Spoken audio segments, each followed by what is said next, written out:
अस्सलाम वालेकुम, कैसे हैं आप सब। अल्लाह ताला सबको शाद और आबाद रखे। और सुनाएं, सबका क्या हाल चाल है, सब ठीक ठाक हैं।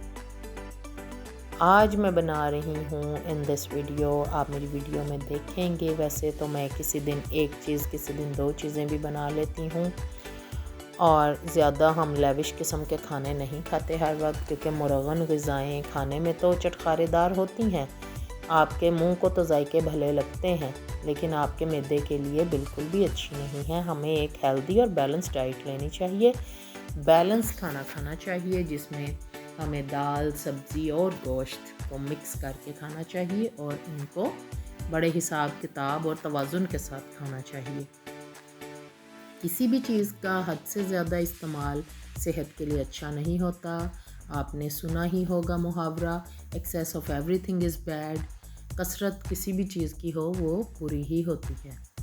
तो आज मैं बना रही हूँ आलू मेथी, और मेथी मेरी मोस्ट फेवरेट है, मुझे तो बहुत ज़्यादा पसंद है। और हमारे घर में मैंने अपने बच्चों को अल्हम्दुलिल्लाह मैंने अपने बच्चों को दाल, सब्ज़ी और गोश्त हर चीज़ खाने की आदत डाली है। मियाँ मेरे ज़्यादा गोश्त प्रेफर करते हैं, पसंद करते हैं, लेकिन उनको भी मैं गोश्त को सब्ज़ी के साथ, दाल के साथ न्यूट्रलाइज करके, बैलेंस करके खिलाती हूँ, वरना बीमारियाँ ही आपकी घर की ज़ीनत बनती हैं। और ज़्यादा गोश्त खाना, रेड मीट हो या वाइट मीट हो, ज़्यादा गोश्त की कसरत इंसान के मैदे को बीमार ही करती है।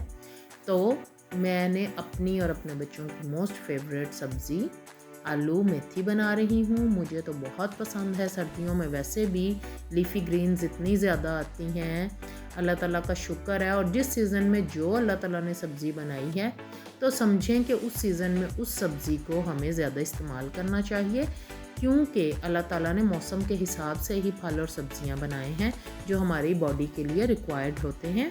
हमसे ज़्यादा ज़ाहिर है हमारा रब बेहतर जानता है। तो सर्दियों में आपने देखा ही होगा कि ग्रीन वेजिटेबल्स कितनी ज़्यादा होती हैं। पालक, साग कई किस्म के साग हैं। साग है, सरसों का साग हम लोग ज़्यादातर बनाते हैं। इसके अलावा जो मैंने सुना है कि एक कोई बथुए का साग होता है, एक वो कोई मूली का साग होता है, मूली के जो ग्रीन्स होते हैं उसका भी साग बनाया जाता है। और इवन मैं एक इंडियन डॉक्टर का देख रही थी, उन्होंने कहा कि ये जो शलजम के ऊपर उसके ग्रीन पत्ते होते हैं, वो उसकी सब्ज़ी बनानी चाहिए, उसमें बहुत ज़्यादा दूध से कई गुना ज़्यादा कैल्शियम है। तो हम लोग तो वो फेंक देते हैं। हमारे यहाँ तो सब्ज़ी वालों के पास भी शलजम विदाउट लीव्स ही आते हैं, पत्ते उन्होंने पहले ही उतारे होते हैं। और मूलियों के भी पत्ते मोस्टली सब्ज़ी वाले उतार देते हैं, जब हम ख़रीदते हैं वो उतार देते हैं। वो कहते हैं कि जी बाजी पत्ते उतार दें, वो पत्ते रिमूव कर देते हैं। और हम लोग भी, मेरी वालदा वो बनाती थी मूली के पराठे, तो मूलियाँ कश करके और थोड़े से उसके पत्ते जो छोटे छोटे होते हैं वो भी काट के डालती थी बीच में। वो कहती थी कि मूली के पत्ते मूली को हज़म करने में मददगार होते हैं। तो इसका मतलब है अब जूं साइंटिफिक रिसर्च आगे बढ़ रही है, तो यही देखने में आ रहा है मूली के पत्ते ज़ाया मत करें, उसकी भी सब्ज़ी बनती है। उसके अलावा शलजम के पत्ते, उनकी भी सब्ज़ी बनती है। पुराने वक्तों में कुछ लोगों से मैंने सुना है कि उनके एक्सपीरियंसेस के उनके जो आबाओ अजदाद में जो ख़वातीन थीं, तो वो बहुत सी चीज़ों की, इवन मैंने किसी से सुना है कि उनकी कोई दादी अम्मा वो मटरों के भी छिलके, वो जो पार्ट होता है ना, जो ऊपर वाला छिलका होता है, वो रिमूव करके, जो गलता नहीं है, जो हार्ड होता है, वो रिमूव करके और फिर वो मटरों के छिलकों को भी पकाया करती थी।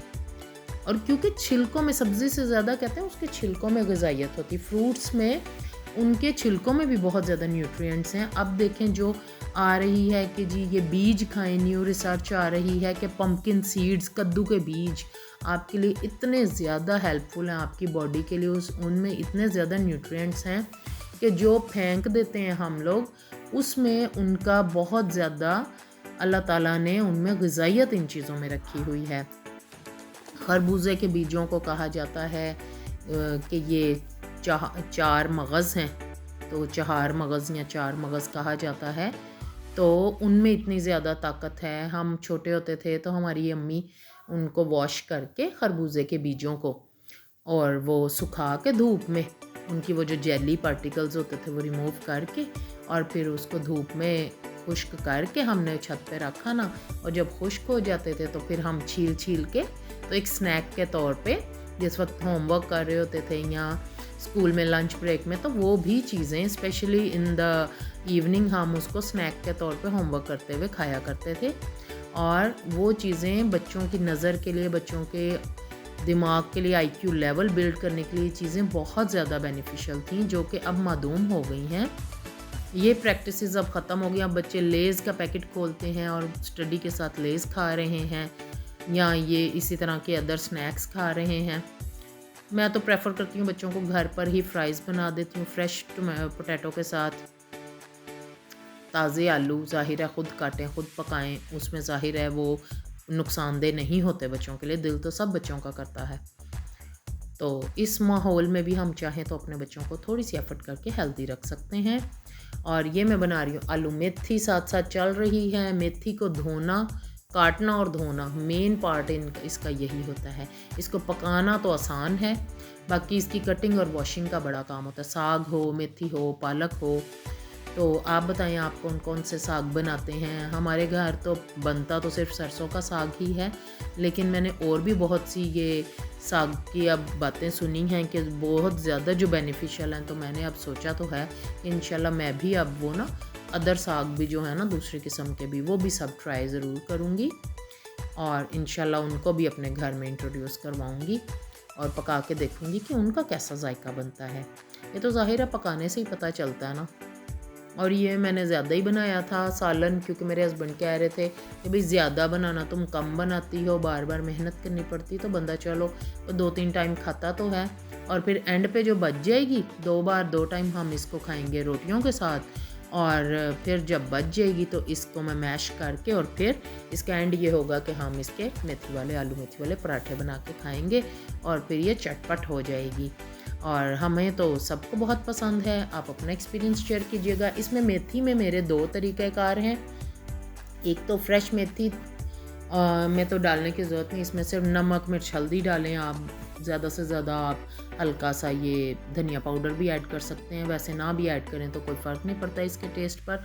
अल्लाह ताला ने इसमें ख़ुद ही इतना जायका, इसका अपना इतना जायका दिया हुआ है कि ये मोहताज नहीं है मसालों की, और इसका बहुत ज़्यादा मज़ेदार सालन बनता है आलू मेथी का।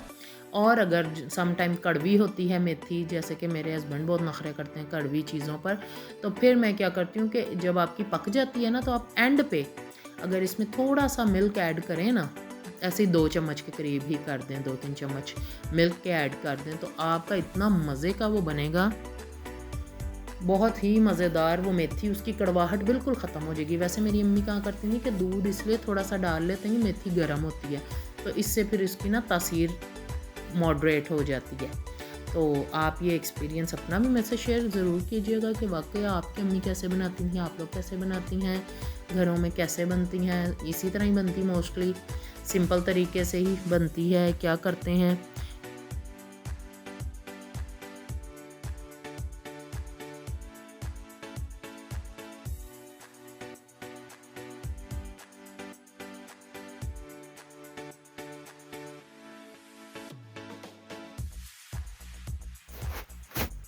लें जी, मेरी तो मज़ेदार सी आलू मेथी रेडी हो गई है।